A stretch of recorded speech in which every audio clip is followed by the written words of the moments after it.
Biotech ಪನ್ಕೊಂಡು ಒಂಜಿ technique ಬೈದ್ just ಮೂಜಿ sense land ಒಂಜಿ ಪಾಂಡ್ ಮಾಡ್ತದೆ ಐಟ್ ಮೀನ್ಸ್ ಆಗ್ತದೆ ಎಡೆಡ್ ಮೀನ್ಸ್ ಆಗ್ತದೆ ಸೇಲ್ ಮಾಡ್ಕೊಂಡು ಒಂಜಿ ಸೊ ಈ ವಿಷಯಗಳು ರೆಸ್ಪಾನ್ಸಿಬಲ್ ಫೆಡರೇಷನ್ ಕೂಡ ಅಧ್ಯಕ್ಷ ಆಗಿದ್ದಾರೆ, ಮಹಾರಾಷ್ಟ್ರ ಬ್ಯಾಂಕ್ ಕೂಡ ಚೇರ್ಮನ್ ಆಗಿದ್ದಾರೆ. ಸೊ ಒಂಜಿ ನಮ್ಮ ಏನು ಆಲ್ ಓವರ್ ದ ಕರ್ನಾಟಕ ಬಂದ್ಪೋಯಿ ಓನ್ಲಿ ಮ್ಯಾಂಗ್ಳೂರ್ ಉಡುಪಿ ಈ ನಮ್ಮ ಕೋಸ್ಟಲ್ ದಾಖಲೆಂದು ಒಂಜಿ ನಮ್ಮ ಬ್ಯಾಂಕ್ ಹತ್ರ ಉಂಟು ಈ ಟೈಪ್ ಒಂಜಿ ಒಳನಾಡು ಮೀನುಗಳು ನಮ್ಮ ಇಂಚಿನ ಈ ಬಯೋಟೆಕ್ ಟೆಕ್ನಾಲಜಿ ಬೈದಲ್ಲ ಆ ಬಗ್ಗೆ ಒಂಜಿ ಎಂಬು ಕೊಡ್ತದ ಎಡ್ಡೆತ್ತನ ಬಂಪಿನ ಬಟ್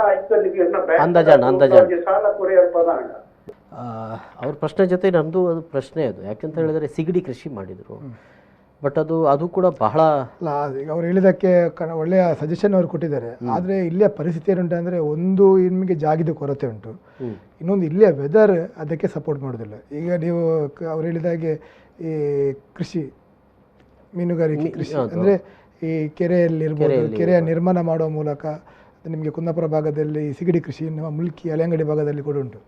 ಆದ್ರೆ ಏನಾಗ್ತದೆ ಅಂದರೆ ಬಯಲುಸೀಮೆಯಲ್ಲಿ ಏನಾಗ್ತದೆ ಯಾವುದೇ ಕೈಗಾರಿಕಾ ಉದ್ಯಮಿಗಳಿರುವುದಿಲ್ಲ, ಬೇರೆ ಬೇರೆ ನೀರು ಹರಿವುಗಳಿರುವುದಿಲ್ಲ. ಆದರೆ ಇಲ್ಲಿ ಏನಾಗ್ತದೆ ಅಂದರೆ ಯಾವ ಘಟ್ಟ ಪ್ರದೇಶದಲ್ಲಿ ಮಳೆ ಬಂದರೂ ಕೂಡ ಅದು ಸಮುದ್ರಕ್ಕೆ ಬಂದು ಸೇರ್ತದೆ.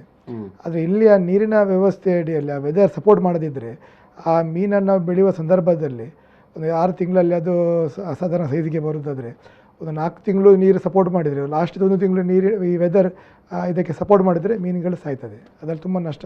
ಕುಂದಾಪುರ ಭಾಗದಲ್ಲಿ ಸಿಗಡಿ ಕೃಷಿ ಹೆಚ್ಚಾಗಿದೆ, ಅಲ್ಲಿ ಬಹುಶಃ ಅದಕ್ಕೆ ಪೂರಕವಾದಂಥ ಒಂದು ವಾತಾವರಣ. ಅದಕ್ಕೆ ಅದನ್ನು ಮಕ್ಕಳು ಸಾಕಿದಾಗೆ ಸಾಕ್ತಿದ್ದಾರೆ ಅವರು.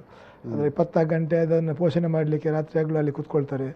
ಬೇರೆ ಬೇರೆ ನೀರನ್ನು ಅಲ್ಲಿಗೆ ತಂದು ನೀವು ನೋಡಿರ್ಬೋದು, ಪಂಪಿಂಗ್ ಮಾಡ್ತಾ ಇರ್ತಾರೆ. ಅಂದರೆ ಅದು ಲಾಭದಾಯಕವೇ, ಅದರ ಹಿಂದೆ ಬಿಡು. ಯಾಕೆಂದರೆ ಒಂದು ಚೂರು ವ್ಯತ್ಯಾಸಗಳು, ಒಂದು ಪರ್ಸೆಂಟೇಜ್ ನೀರಿನಲ್ಲಿ ಏನಾದರೂ ಪರ್ಸೆಂಟ್ ಬೇರೆ ಮಿಕ್ಸಪ್ ಆದರೆ ಇಡೀ ಎಲ್ಲ ನಿಮ್ಮ ಮೀನುಗಳಿದಾಗ್ತದೆ. ಮತ್ತು ಇನ್ನೊಂದೇನೆಂದರೆ ಅದು ಎಕ್ಸ್ಪೋರ್ಟ್ ಹೋಗೋ ಸಂದರ್ಭದಲ್ಲಿ ಆ ಮೀನುಗಳಿಗೆ ಯಾವುದಾದ್ರೂ ರೋಗಗಳು ಬಂದಿದ್ದರೆ ಅದು ಅಲ್ಲಿ ಇರೋ ಇದರಲ್ಲಿ ಮಾರ್ಕೆಟಲ್ಲಿ ಅದು ರಿಜೆಕ್ಟ್ ಆಗಿ ಬರ್ತದೆ.